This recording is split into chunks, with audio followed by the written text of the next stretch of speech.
Alrighty, welcome back. This video I want to go through and fix the kind of fumbled explanation that I provided right in the class for this set of DH parameters. As I stated when I initially approached the problem, this is the description of a 3-axis planar robot, and for that reason my explanation in class should have never left the XY plane.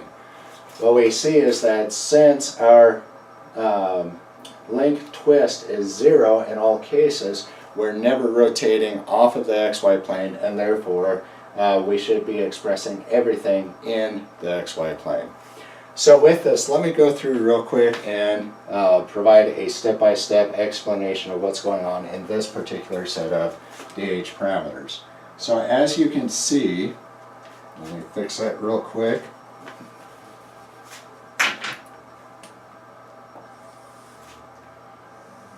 As you can see, we have our base frame, and that base frame provides us our origin and where our frame A is assigned to. Within this frame A, this first set of parameters provide us information. They tell us that we're not rotating off the XY plane, we're not translating from the origin, we're only rotating the new frame about the origin by 37 degrees. So our new frame will end up looking something like this. We're going to rotate it about the origin by 37 degrees. So right here's our 37-degree angle. Notice that this becomes our new x-axis, and that's very important for understanding the subsequent transformations, because each of these subsequent transformations are with regard to this orientation. Okay. Our second set of parameters here, 0, 13, and negative 84, tell us that with respect to this orientation, we're going to not rotate off the XY plane, translate by 13 units along x. You have to remember that that translation is always along the positive x-axis. So we're going to translate out here 13 units, and at that terminal point, we're going to affix our new frame. Okay. If we resulted in a 0-degree orientation, then at this point, that would be the new orientation. We're just translating and fixing the frame. But in this case, we're rotating the new frame negative 84 degrees with respect to that fixed frame. So we're going to rotate that frame clockwise 84 degrees. And now this becomes our new orientation at that point. Okay. Finally, our last set of parameters here tell us again we're staying on that XY plane. We're not, we have no twist in the problem.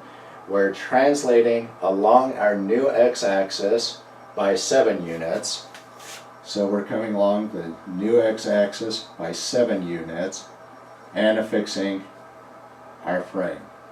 Now, since that is the location of the end effector, what we have to realize is that this final parameter is describing the orientation of that end effector. In this case, it's rotating counterclockwise by 40 degrees, and that represents the orientation of that end effector if it were attached to the terminal end of that final link.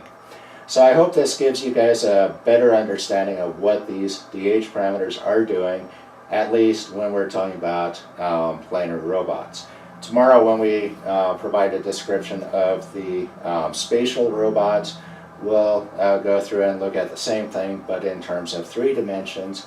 And when we do so, we're going to see our link twist values that are non-zero. We'll have one or more 90-degree twist angles within the problem. Next thing I want to do is real quick provide a better explanation of what's going on with some of these compound joints.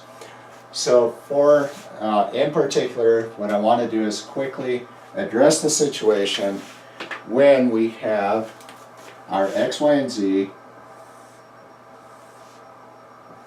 that starts off looking like this, where we have positive z, positive x, and positive y.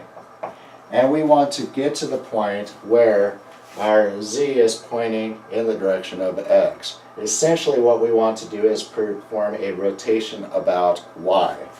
So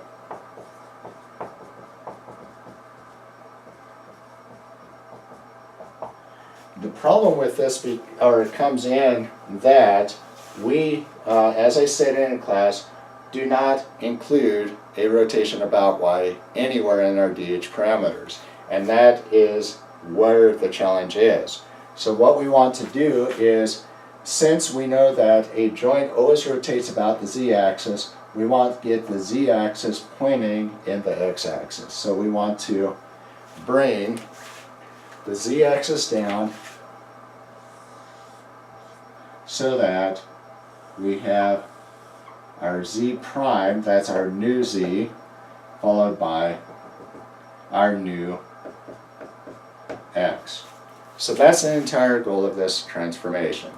So in order to describe this, let's start off with our original base frame, and we're going to do one of the two things we can do with the DH parameters. Actually, we can do three, but one of the two rotations that we can do with the DH parameters. So let's start off with our base frame.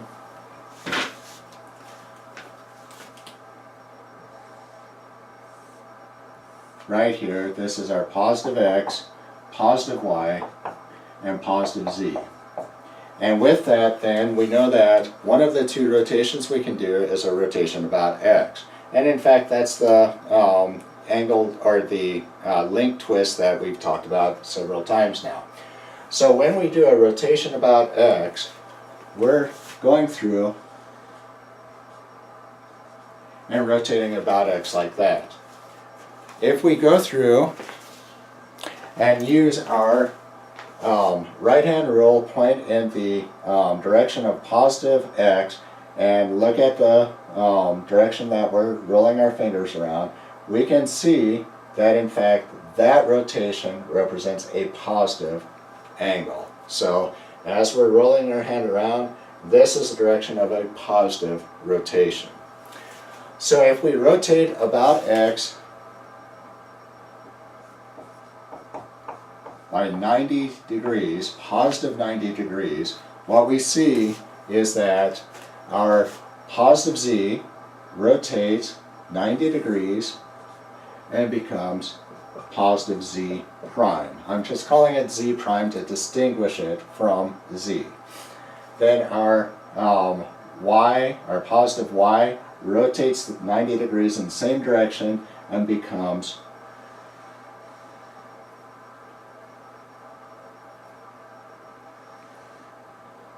positive y prime. So by applying this rotation about x in the positive 90 degree rotation, we see that our new y is pointing in the direction of our old z. Okay? So with that then, moving on to our next, we now know that when we perform our next translation or transformation, it's going to be on this new orientation. So we're going to have our x, y, and z, and I'm drawing them in both directions now. We have our positive z prime, we have our positive y prime, and our positive x prime. Notice that x and x prime did not change. Okay? The next thing that we can do then is a rotation about z. Notice that if we perform a rotation about z in this frame, it's going to be about the axis that was formerly y. And that's what we're after. Okay? So now what we're going to do is a rotation about z, and I'm going to use my right-hand rule to make sure that I'm keeping the direction of rotation proper. So I'm pointing along the positive z-axis and I'm rolling my finger like this.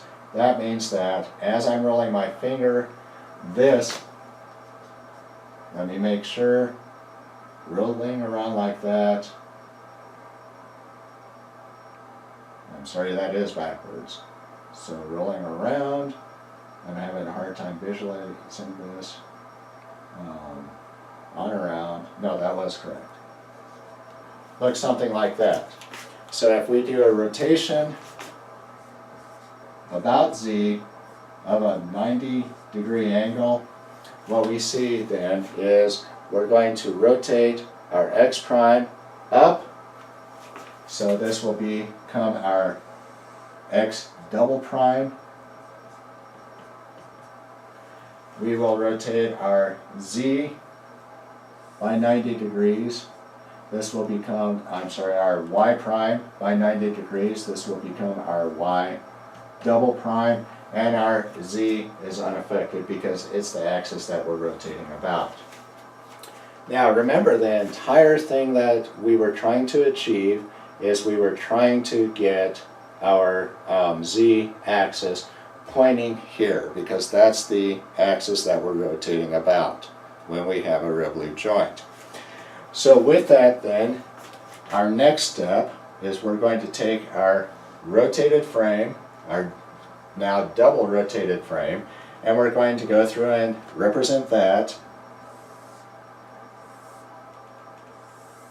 So we have X double prime, Y double prime, and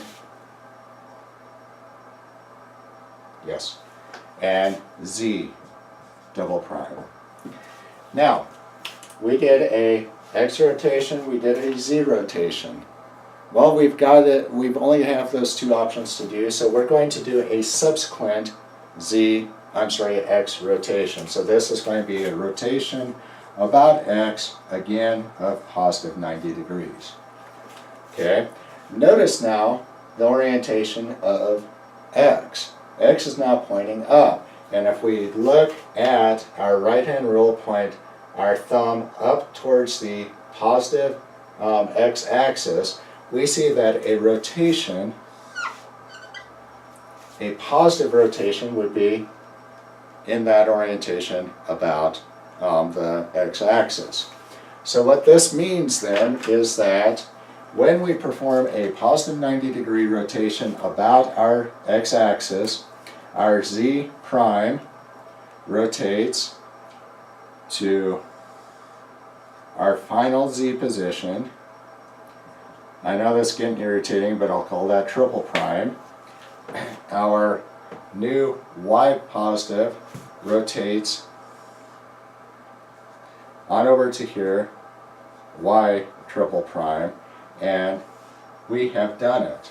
Our X-axis is unaffected. That was the entire goal, because now we know that our X-axis, our new Z, is orientated along our previous X-axis. That was the entire point of what we were trying to do. If you recall, this was summarized by two columns in our parameter table. We had a 90-degree rotation, no link length, and a 90-degree rotation about Z, followed by a 90-degree rotation about X, our link length, that was Ri minus 1, and then our theta angle, our link or joint angle. So anytime we're wanting to reorientate this, anytime we want to perform a rotation about Y, this is the process we have to go through, because we do not have a rotation or any information about Y in our DH parameters. So I hope that this has helped you understand what's going on when we perform these rotations, and I'll see you in class tomorrow, I guess. Thanks a lot.